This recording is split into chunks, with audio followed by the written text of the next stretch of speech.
Bienvenido, bienvenida. Esto es México Vive. El lunes en nuestra Ciudad de México y ayer tuvimos jornada electoral, la más importante de este 2023 y la que abre rumbo ya hacia el 2024. Elecciones en Coahuila y en el Estado de México.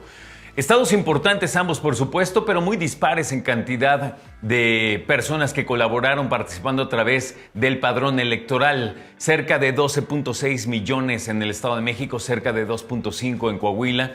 Y me parece que la noticia más importante, aunque ya estaban pintadas las tendencias en cuanto a los triunfos, me parece que hablar acerca del abstencionismo es algo importante. Pero bueno, hablemos con Francisco Abundis, Francisco, director de Parametría, que está con nosotros esta mañana. Francisco, qué gusto saludarte, bienvenido.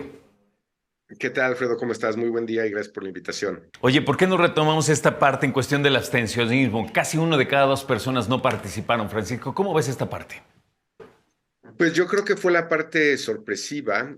Yo creo que todo el mundo estimábamos, por ejemplo, para el Estado de México, que iba a haber continuidad con una tendencia que venía a la alza. La última elección donde se votó a Alfredo del Mazo, el actual gobernador, había sido de 53%.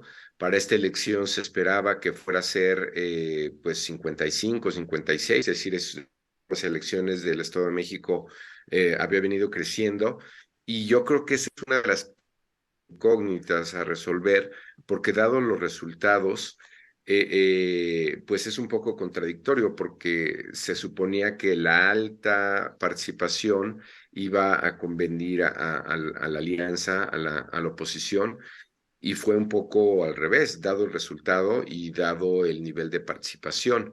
Yo creo que se presta para varias reflexiones. Hay un dicho entre los británicos cuando hay elecciones entre conservadores y laboristas, y dicen que no es que los conservadores ganen, sino que los laboristas pierden o siempre pierden. Y esto tiene que ver con la capacidad de los partidos para motivar a sus electores y para llevarlos a votar.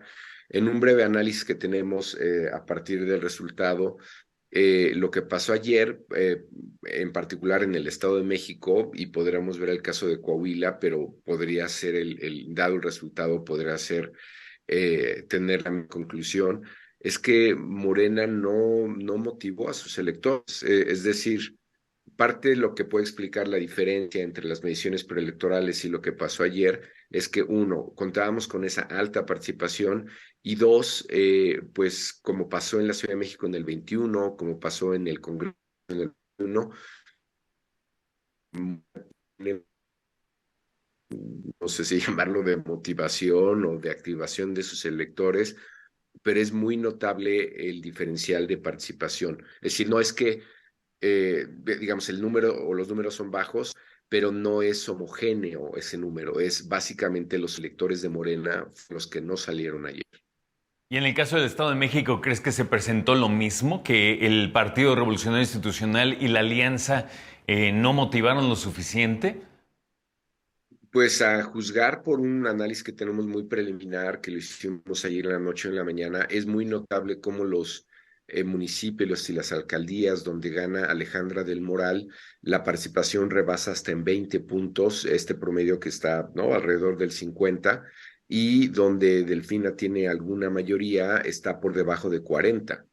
Entonces, digo, se parece mucho a lo que sucedió en la Ciudad de México, donde la oposición le quita a Morena la mitad de las alcaldías, que no es la mitad de la población. O sea, en esa mitad de las alcaldías vive una tercera parte de la ciudad, pero se parece mucho a lo que pasó aquí en el 21, y que hizo todo un cuestionamiento sobre los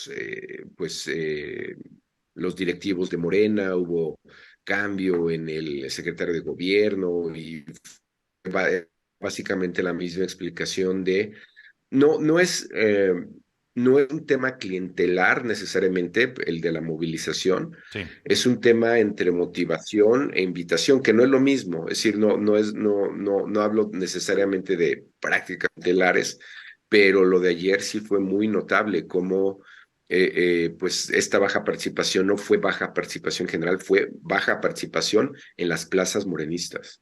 Francisco, nos queda claro, me parece, que tanto Delfina Gómez como también Manolo Jiménez ganan pues de una manera muy clara, ¿no? ¿Cómo lo interpretas tú? Pues yo creo que era más previsible lo que pasó en Coahuila, el diferencial de, pues, en fin, 25, 26 puntos ya lo veníamos midiendo desde hacía varios. eh, Ahí, digamos, las mediciones preelectorales vieron muy bien lo que venía.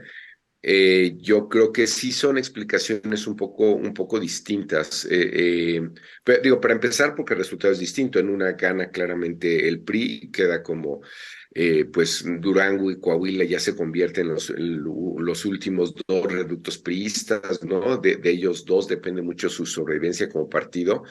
Y en el caso del Estado de México pierde pues la gobernatura más importante de este país en términos de electorado, en términos de recursos. Son 15% de la población, pero son 20% del PIB de este país. Eso, digamos, genera esta percepción de que Morena sigue estando muy, muy fuerte, digo, sin quitar mérito a los coahuilenses, pero sí son dos estados de naturaleza muy distinta, ¿no? Y entonces por eso creo que la explicación no es similar, o incluso hasta por tamaño de electorado, ¿no? Si bien tenían posibilidad de votar más de 2,5 millones, como sugerías, pues al final, con esta baja participación, eh, me parece que se va a prestar a una reflexión fuerte de los morenistas, y yo creo que le da mucho aliento a la oposición hacia el 24. Para cerrar, Francisco, algo que te llame la atención en cuestiones estadísticas después de lo que de lo que estuvieron trabajando estos últimos meses, algo que te llame la atención en cuanto a lo que sucedió principalmente en el Estado de México. Pues el tema de las mediciones preelectorales, Alfredo, o sea, queda claro que todo, la última semana aparecieron mediciones que daban a Morena hasta 24 puntos de diferencia, y la más cerrada, que fue Reforma, de 10 puntos, también sobreestimó a Morena. Es decir, es un error genérico, que eso no lo hace mejor ni lo disculpa. Mm, ya nos había pasado, Alfredo, y nos pasó en el 21. En el 21 el promedio de las mediciones para el Congreso decían que Morena llegaría a 42, 43%, y quedó en 34. Es decir, una sobreestimación muy parecida. Ya nos había pasado a nivel federal. La verdad es que no nos había pasado, que yo que sepa o recuerde, en ningún estado en el 21 o en el 22. En el 21 más bien te diría que hasta subestimamos a Morena en, Okay. en, en los estados, ¿no? Creo que pocos podían prever que se iban a llevar, digamos, entre ellos y sus aliados, si consideramos San Luis Potosí, 11 de las 15 gobernaturas, y en el 22 ya sabíamos que eran 4 de cada 6, pero, por ejemplo, del 22, si ves algo, es la elección más votada por Morena en su historia, y esto fue el año pasado. Si ves, Oaxaca es la segunda más votada, y también fue el año pasado. Sí, Quintana sí. Roo, el mayor diferencial entre primero y segundo lugar, y es del año pasado. Entonces, cuando empezamos a ver estas mediciones de dos dígitos, de algunas que llegaban casi a 20 puntos, pues no parecía tan sorpresivo, dados son otros electorados, son otras condiciones, pero la verdad es que a nivel estatal es la primera vez, digo, para el récord, que como industria, como gremio, todos sobreestimamos a Morena, y para nosotros sí se presta para una reflexión Ahí de está. dónde, o sea, Muy qué fue bien. lo que no vimos, ¿no? Y Discúlpame, yo creo que sí Francisco. queda para.